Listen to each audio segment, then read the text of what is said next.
Welcome to another episode of the Matter Over Mind Experience. I'm your host, Master Trainer and Weight Management Expert, Narado Zico Powell. And I have an interview today that I've been excited and really waiting on to record. I have Lisa, and by the way, I know her pretty well, but I still cannot pronounce her last name, so I'll leave that up to her, right? But she's a registered dietitian, and she's the author of the Core 3 Healthy Eating Plan. Fantastic information. We're going to talk about it more as we get into the episode. But in today's episode, we're going to talk about, of course, healthy eating, reasons for sugar cravings, hidden words for sugar. And that's what you need to pay attention to, hidden words for sugar. Oh, you're going to get some good information when we get to that topic. And of course, we have a hack of the episode, her favorite healthy eating hack. I said that wrong, apparently. Her favorite healthy eating hack. I'm having a hard time today. What's going on today? We knew what you meant. Yeah. I know, right? Maybe it's a Jamaican accent getting in the way or something. But with that being said, let's welcome Lisa to the show. Hey, Lisa, how you doing today? Thank you. Good. Thank you. I'm excited to be here. And yes, my last name is a doozy. It's Moskovitz. So you could only imagine how it's spelled. It's even more complicated, but thank you so much. That was a fantastic intro. I try. Do I rehearse it? I don't know. I let everybody else kind of figure that out on their own, right? Or maybe I'm just that good. But with that being said, Lisa, tell my audience about yourself.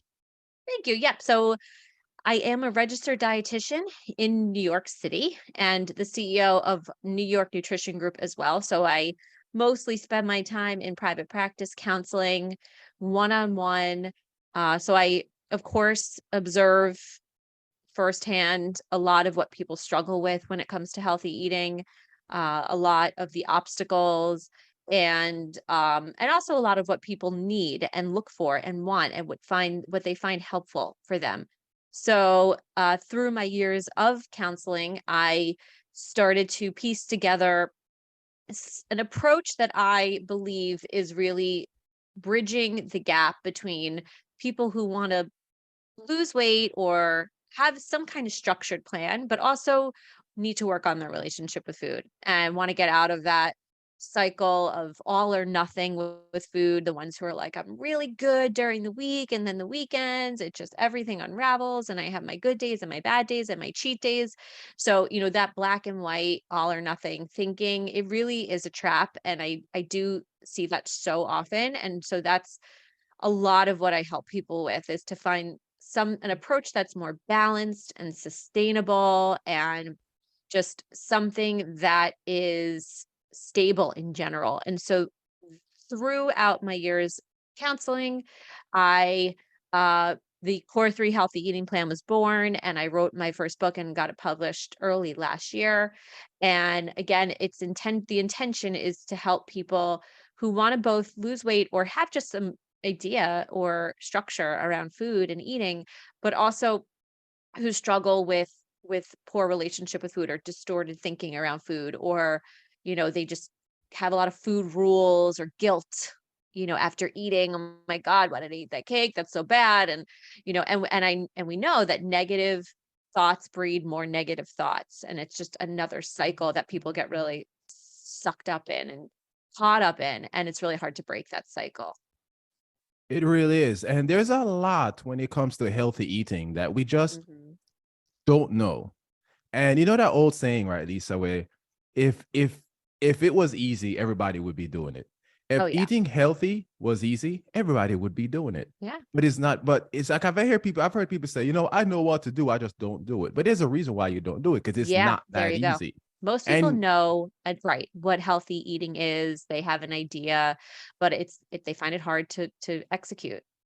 Right. And that's the thing too. They have an idea. I don't think they really know, because in today's society, you go on TikTok, you go on Instagram. I'm on both of those platforms, but sometimes they get on my nerves because you hear somebody who's pushing the carnivore diet. You got somebody over here pushing the keto diet. You got somebody over here pushing the vegan diet. And it just really becomes confusing, because I've had people reach out to me and say, what do you think about this diet?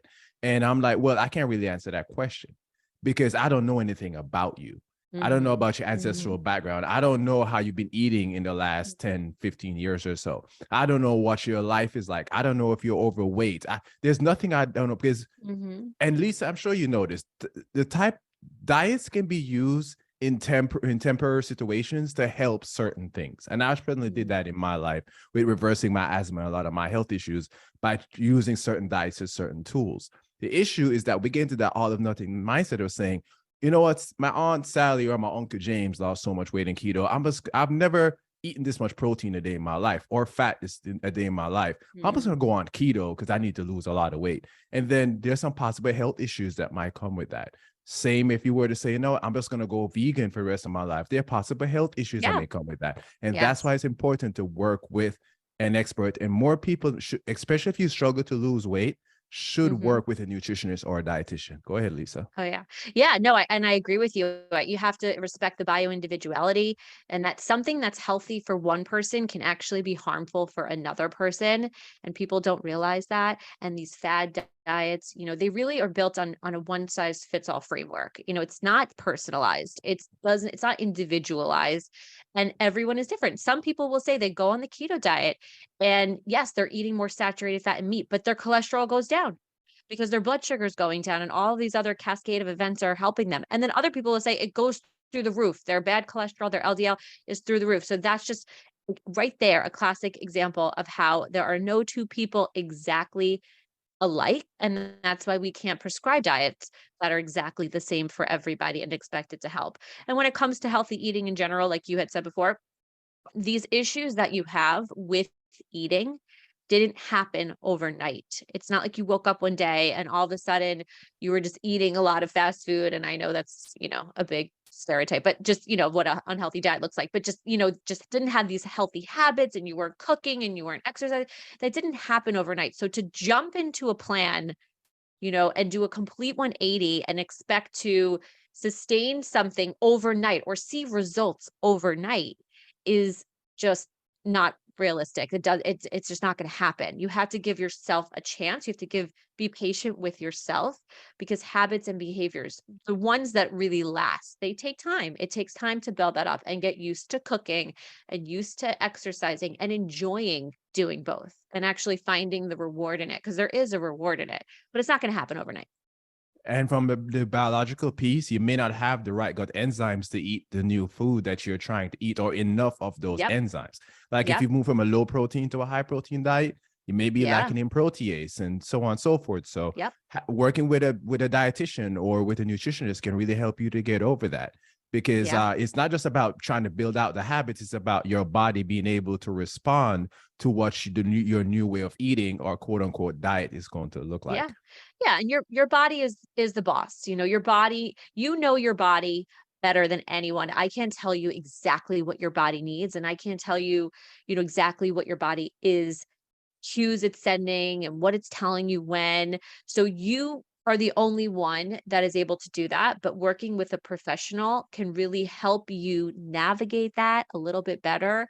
And they can also educate you on like a direction to move in because there is so much noise and you go online and everybody has an opinion and everyone believes that their opinion is fact and it's all ridiculous. Anybody that speaks so matter of factly about specifically nutrition is I think a red flag because we can't say for sure that any one thing is the best thing to do for everybody. So you are the boss of your body and your body is the boss of the whole show. So we need to make that connection but at the same time you might be lost. Like the cues about just being hungry, just saying like hunger and fullness, right? Those are just innate cues.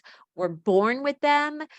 We come into this earth having that ability to know when we're hungry and when we're full. But as we get older, we suppress that, especially if you've been on diets and you're told only eat this amount and only eat at these times. You teach yourself to deny and ignore and suppress and it takes time to practice that skill and be able to listen and hear that cue. And a lot of people still might find they continue to struggle with knowing when they've had enough to eat because they're so used to relying on a diet plan or someone to tell them, like, you should only have 1 cup of starch and 4 ounces of protein and this amount of oil and this. And so they've just completely abandoned, the ability to say, you know what? I'm actually full with less, or you know what, this was good, but I think I think I need a little bit more. This didn't really do it for me. And that's the hardest thing, is knowing when that you're finished with a meal, and when you feel satisfied.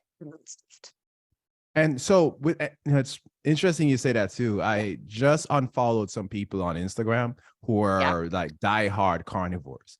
Again, not Yeah. saying the carnivore diet is bad. And there are times I do ascribe to it, and I do use Yeah. it for myself and my clients. But the way they were selling the carnivore diet was just way over the top, and I think can be Yeah. really dangerous. So I decided I don't Yeah. want to associate myself with those accounts. But with that being said, Lisa, let's talk about your book, right? Yeah. What topics do you discuss in your books? In your Yeah, book? for sure. So it's divided into three parts. The first part goes into body image, relationship with food. The relationship with food chapter goes through these four eating archetypes and kind of outlines the four most common eating personalities that I've observed in my practice with people. And a lot of people might identify with more than one, but there's the erratic eater, somebody who might not eat under stress. They might not do a great job at listening to their hunger cues and skip meals. And sometimes they only have one meal a day. It's just food is just like an afterthought. It's not a priority, especially when they're stressed out. Then you have the dependent eater. The dependent eater is kind of the opposite. They do more emotional eating, more stress eating. Food is a very big focal point. They can almost think about what they're having for dinner before they finish breakfast. Then we have our judgmental eater. Our judgmental eater is a serial dieter. They've been in so many diets, they have so many food rules in their head telling them this is good and this is bad, and they're just judging food choices, they're judging themselves. There's a good way to eat and a bad way to eat, and they really do struggle with trusting their body, with being able to listen to their body. They definitely struggle with the all or nothing mindset with food. I'm having a good day or a bad day, and if having a good day but I have one thing that's not on the plan, or a piece of chocolate or a french fry, I already did it. I might as well keep going. I already ate that bad food. I might as well keep going and double down on this. So, and then we have our obsessive eater. Now, this is the type of distorted eating pattern that most closely resembles or is at risk for a full-blown eating disorder, where they're like super obsessive with what they eat. They're counting all the calories, they're looking at all the labels, they're spending so much time worrying about food, about weight, and they often have very poor body image. And the reason I put that in the book is because anytime I think there is a book about weight loss, the low-hanging fruit are the ones that might struggle with the relationship with food more. And I was very careful to say, if this is you, you might want to seek professional help before continuing through the book, because it might only add to the noise, make things more difficult, and it could actually be more harmful unless you've worked through a healthier relationship with food. So I do give people tips on how to improve it, but with an obsessive eater, it's a little bit of like drawing the line.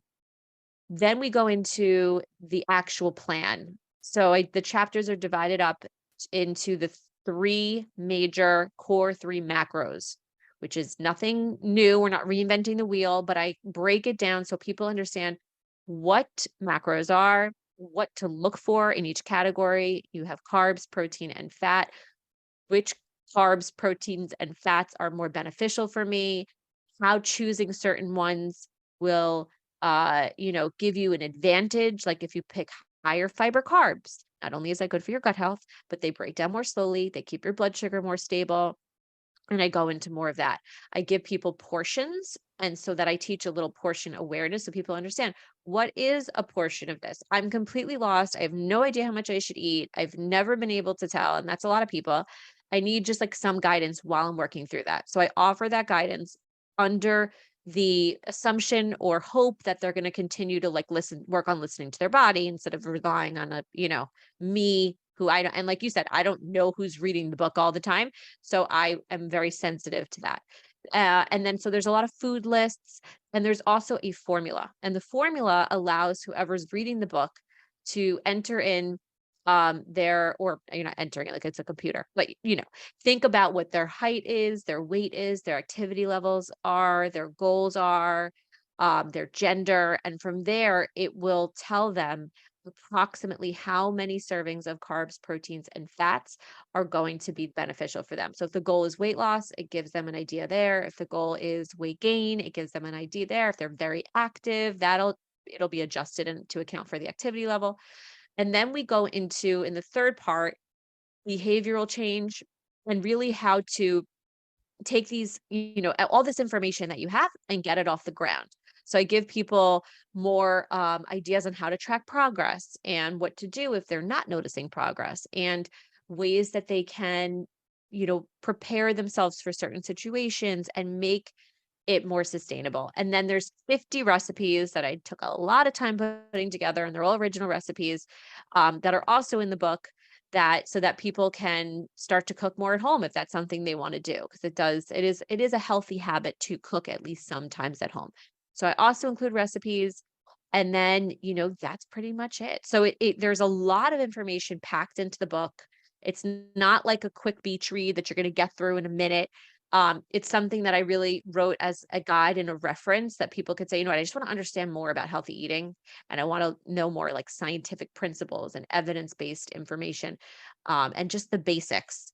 So this is a good book for that person who really just wants more knowledge, and then they can kind of do what they want with it. And a lot of people will say it has changed my views around food, or it's really helped me to understand the importance of balanced eating, or how to eat to balance blood sugars, because that's really a common theme in the book. Is I really talk about blood sugar balance, because I believe that's really important for so many conditions and so many reasons.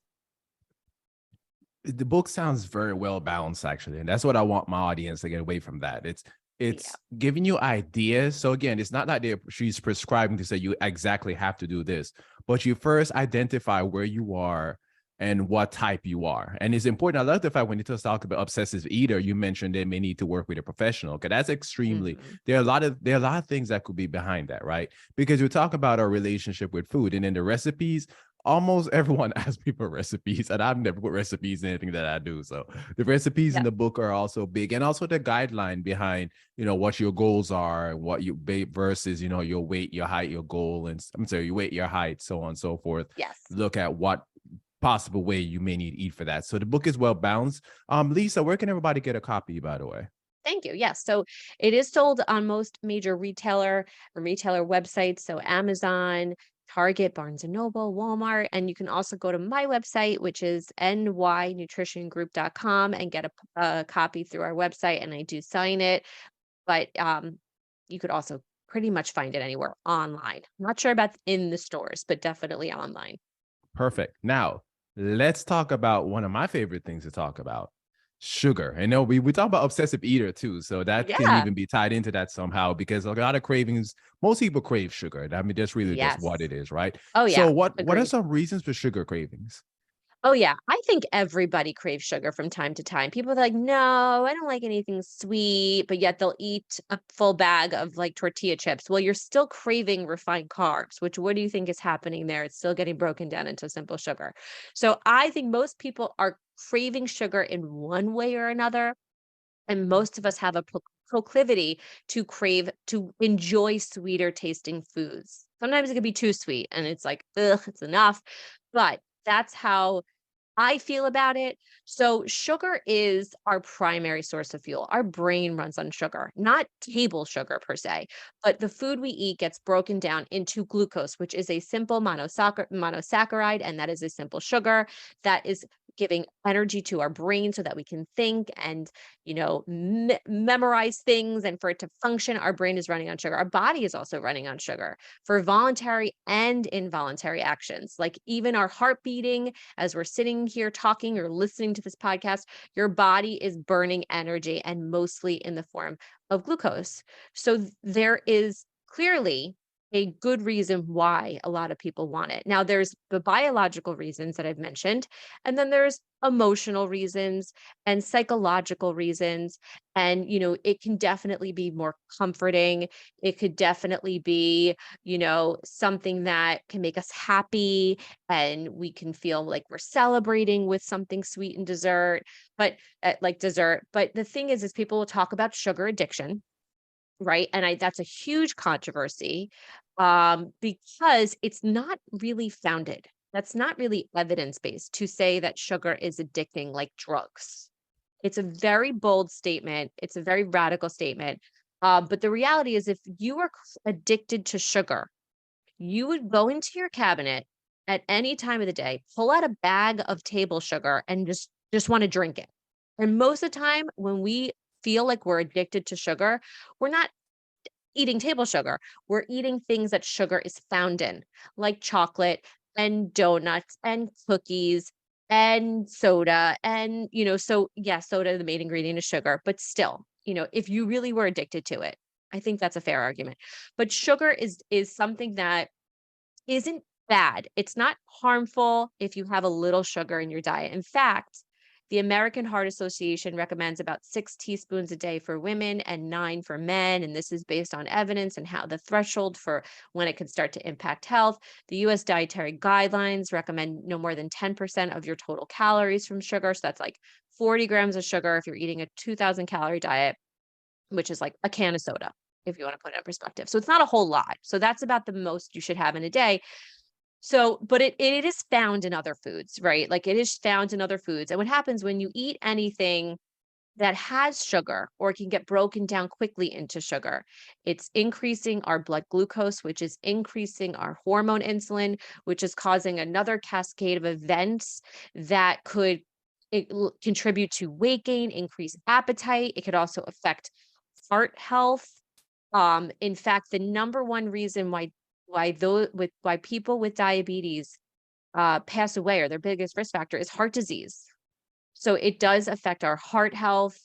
So we do want to be aware of how much added sugar we're putting in our body. Understand that the more sugar you eat, the more you might seek out and the more you might want. So it can be one of those things that it will kind of once you start, it might be a little hard to stop. But the flip side is, if you cut it completely out and say, I'm not going to eat anything with added sugar and I'm just going to cut out all dessert and all the good stuff, that deprivation can create more desire.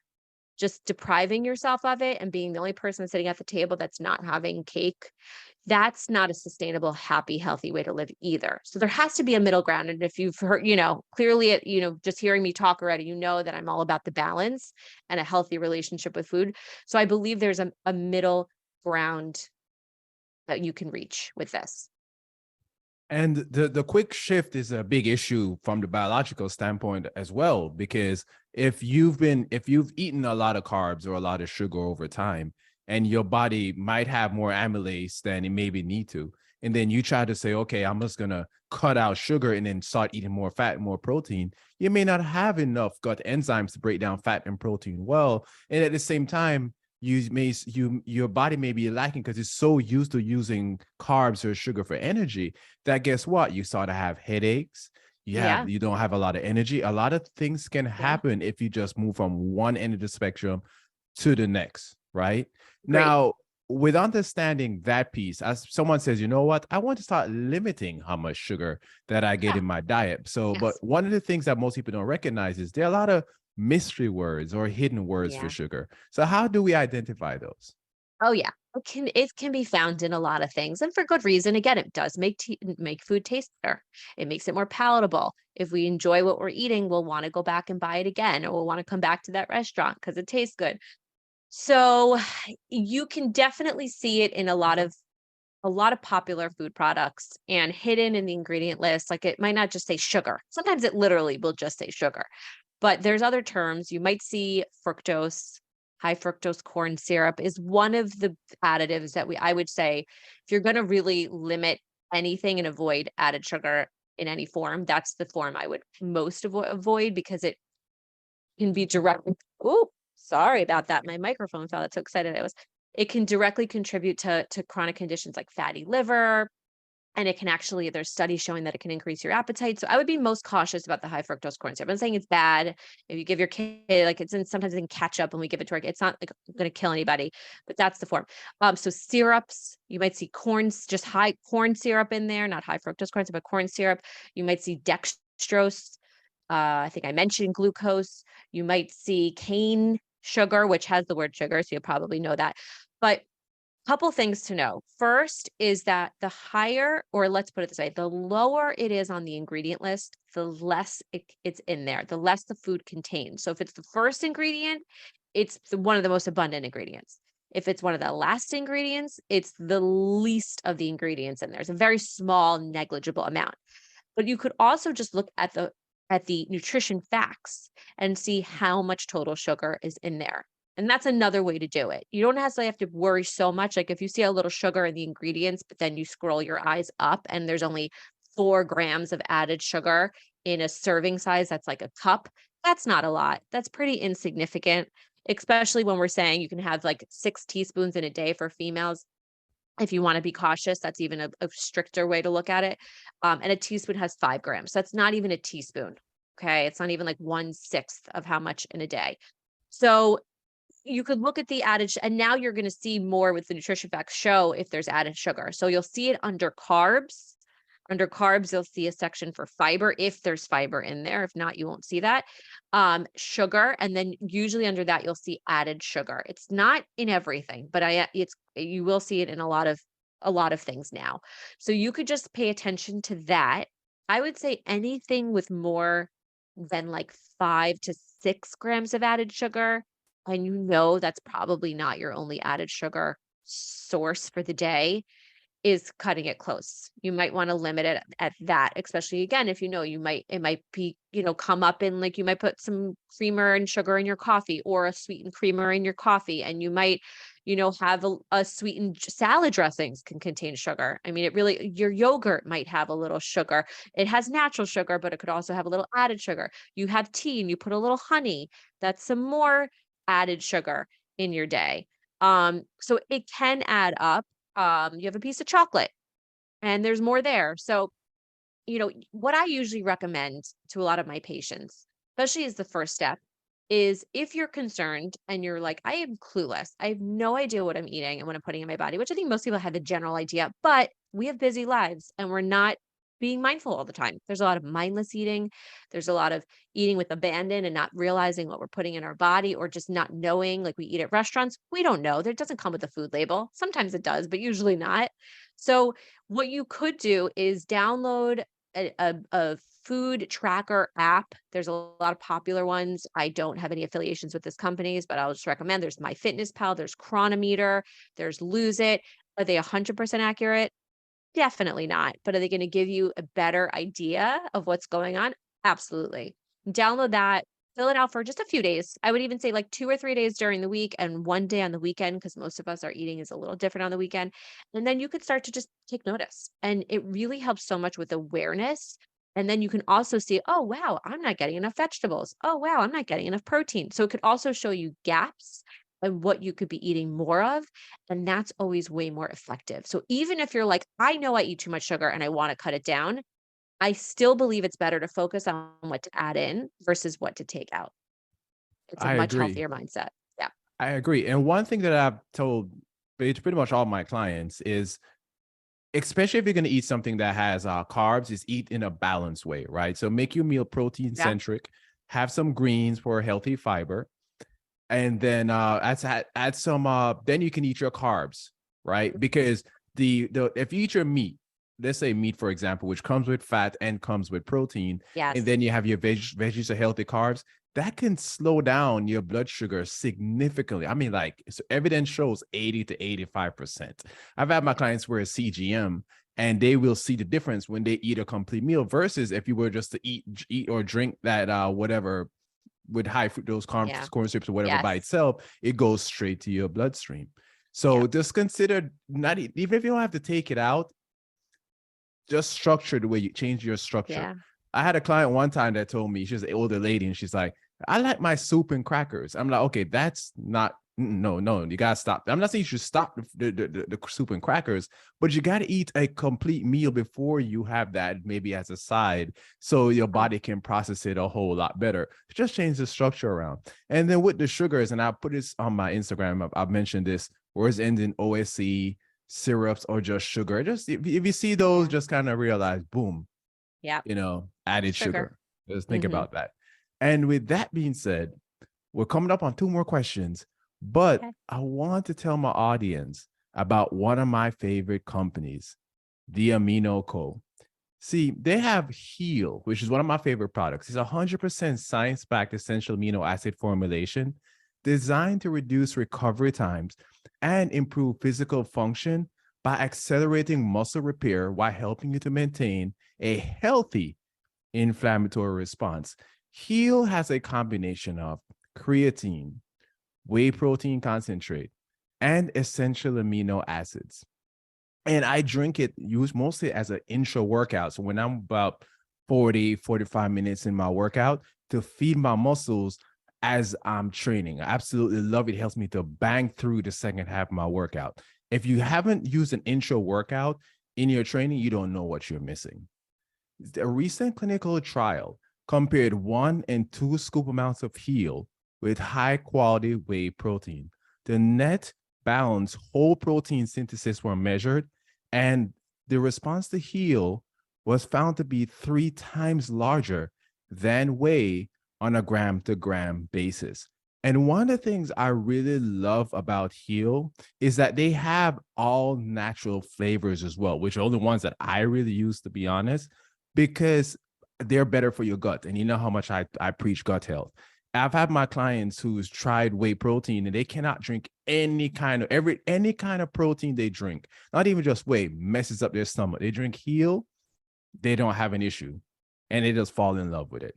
So the website is aminoco.com/ZicoHealth, and it gets you 30% off all the amino-based products, Heal, and also Perform, which I drink and I've talked about on my show as well. And I'll make sure that the website is in the description of the episode. And with that being said, we're getting on to the next question. Should we cut out gluten and meat to lose weight? That is a good question. And this is what I would say. When people do elimination diets and they cut out any specific food group and they lose weight, it's likely because you're cutting down on calories, number one.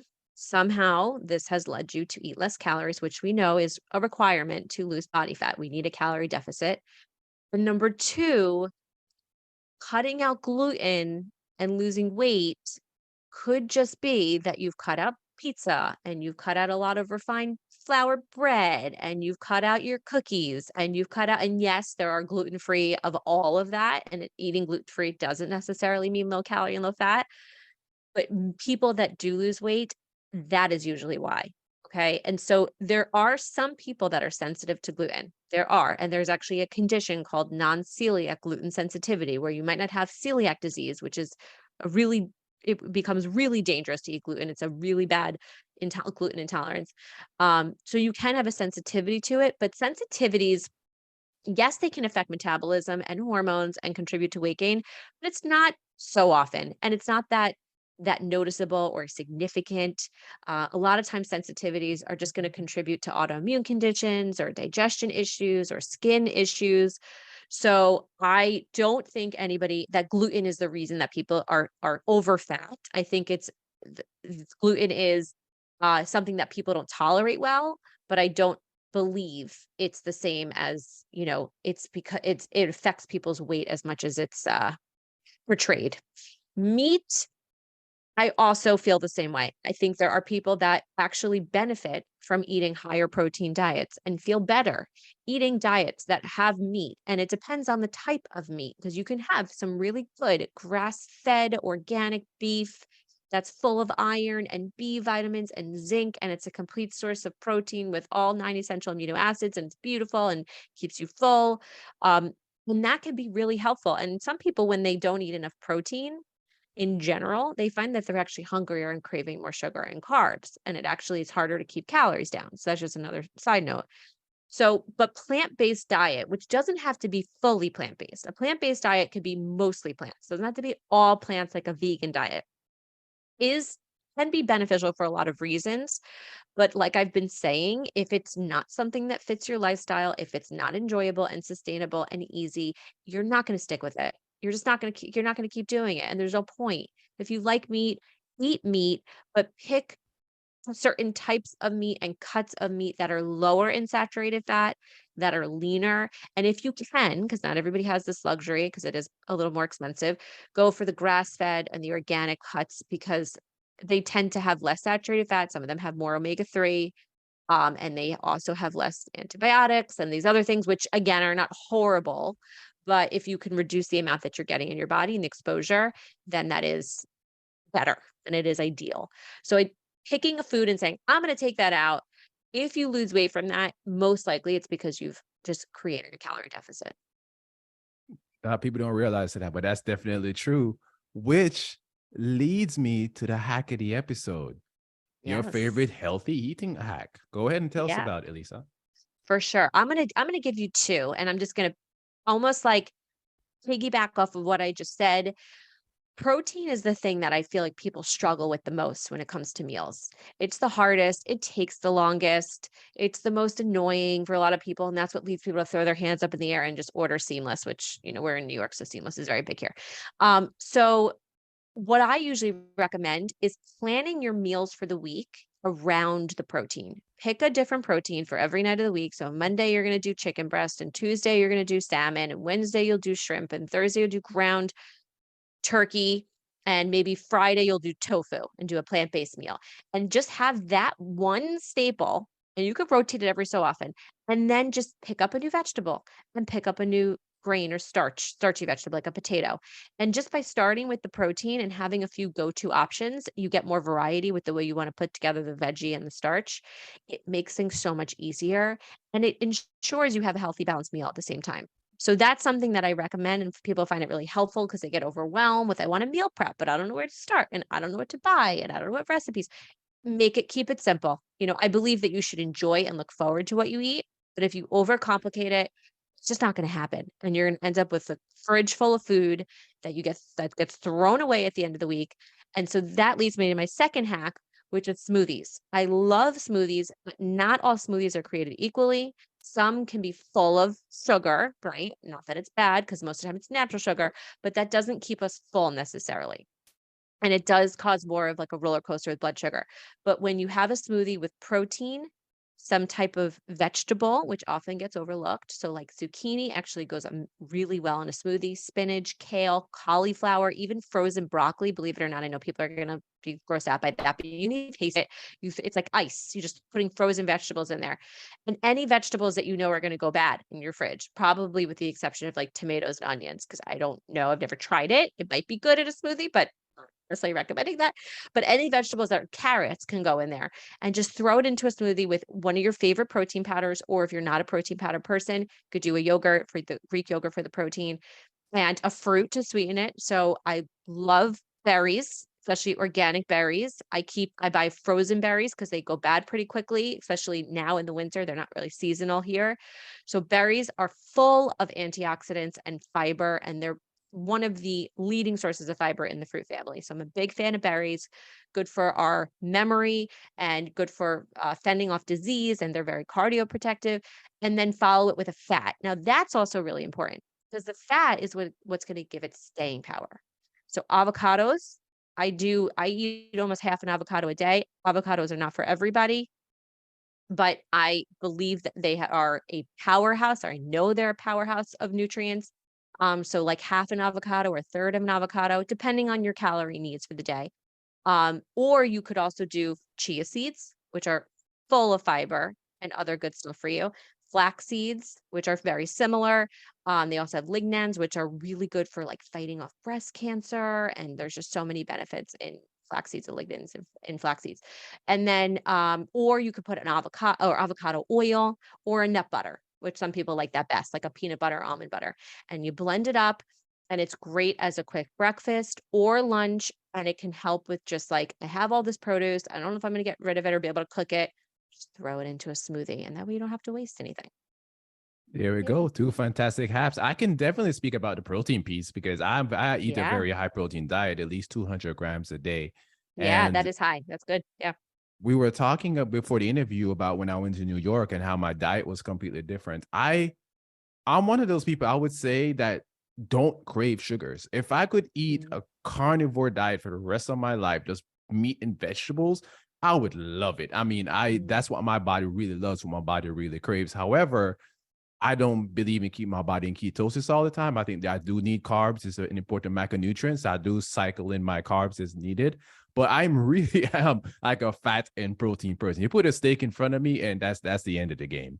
But most people don't eat enough protein, right? And then Yep. so then they don't get enough antioxidants like you talk about, and so on and so Yeah. forth. But Yeah. with that being said, we finished up with interview Lisa giving us some fantastic information. So again, let my audience know how can they learn more about your work and get a copy of your book. Thank you. Yes. So my website is nynutritiongroup.com. We are the practice consists of all registered dietitians who offer one-on-one counseling. We accept most major health insurance plans. We have virtual and in-person sessions, which is great. You could also get, is convenient. You could also get a copy of my book on the website, the Core 3 Healthy Eating Plan, or you can find it on most major retailers like Amazon, Barnes and Noble, Target.